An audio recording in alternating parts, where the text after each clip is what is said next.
It's gone 8:42 as we continue this morning, and we're talking with Ashraf Patel this morning, looking at South Africa, the case that we had brought to the ICJ. We've always discussed what does this mean for South Africa. Clearly, it has put South Africa on the global stage. It's put South Africa on the map. We've seen the reaction to South Africa, in its case, to the ICJ. But looking at it from an economic perspective and looking at consequences for South Africa, we've seen many analysts speak about possible economic consequences of for South Africa, and in particular, looking at the AGOA deal. Now, we have discussed this in the past, and it's now starting to surface again. And this is the reason why we are talking with Ashraf Patel, just to take on some of the key points in terms of South Africa, its foreign policy, and how this is likely to impact on AGOA. Ashraf, Assalamu alaikum wa rahmatullahi wa barakatuh. Juma Mubarak to you and welcome. Assalamu alaikum, Inayat, and Juma Mubarak to you and the listeners. Yes, Ashraf, there are a number of issues that we can actually unpack when we're talking about South Africa, the ICJ case, foreign policy, and just looking at putting all of this into context, and so, particularly South Africa, its position and its foreign policy, the trajectory. How do we put that into context? Well, I think as we enter 2024, we're entering a very divided and fractured world. We have the Ukraine-Russia conflict and now the war in Palestine. What we've seen is a kind of divided world, pitting the global north, the Western world, generally against the global south. And I think this is the narrative going forward. Particularly, what we do see, it's also kind of election year. You're having 41 elections across the world, including in the US, in India, in South Africa, etc. So the rhetoric from policymakers will increase naturally, and rhetoric mainly is around grandstanding. And the US Congress and the US political system is hugely divided, and therefore you would get a lot of rhetoric on issues dealing with global geopolitics. And I think with the US in particular, they do try and deflect on smaller nations like South Africa because their own political system is so chaotic, and more so, they are dealing with huge domestic issues, particularly around inequality, around race relations, around border control. So they need kind of outlets such as these to try and deflect. So that is the broader narrative of this. Yes, Ashraf, now in the past, we've had a lot of discussion, we've had a lot of issues that were raised with regard to South Africa, its foreign policy, and particularly looking at AGOA and how this actually fits into South African foreign policy in terms of how South Africa deals with the United States of America. And perhaps we can just unpack a bit on AGOA, looking at it from a perspective from South Africa. Is it beneficial to South Africa? Is it not? And just provide some sort of an overview and an outline. Okay, good one. Let me start with the first. South African democratic foreign policy emerged in 1994 with the election of Nelson Mandela as president. And therefore, based on the historical mission of the liberation movements that have been rooted in anti-colonial struggles, that is our history, that is our foundation as democratic South Africa. And therefore, it had taken a completely different approach to the old apartheid government of the National Party, which was essentially within the domain or ambit of the West, particularly Europe and the US. And therefore, a major transformation of foreign policy took place. So South Africa has located itself firmly within the global South, and that is, i.e., the non aligned movement, and more recently within BRICS, as well as within the G77. These groupings and the Africa Union, if you put these groupings together, They are our foundational pillars of foreign policy. And I think every nation is a sovereign under the UN, and therefore it pursues its foreign and economic policies based on its foreign objectives. And that is what South Africa is defending. And that is a right within the UN, United Nations charters.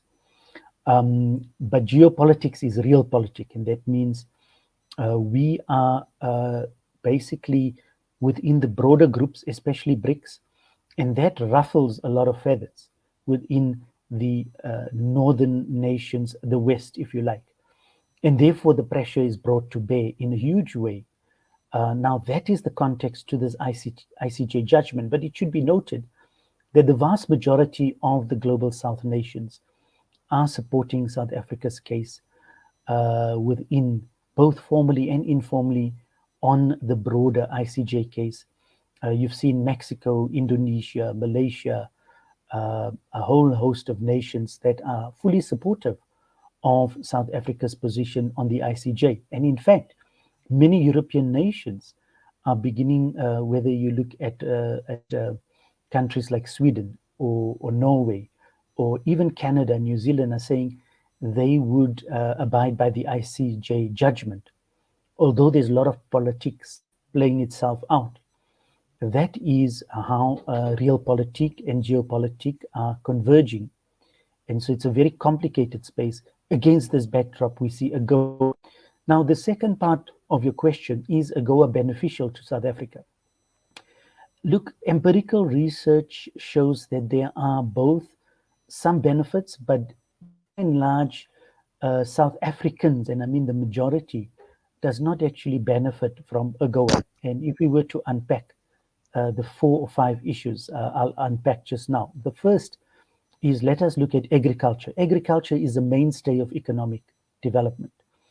And AGOA, in the last several years, the US has breached a lot of tariffs, and we've seen dumping of poultry, particularly from the US, EU, and Brazil, into South African markets.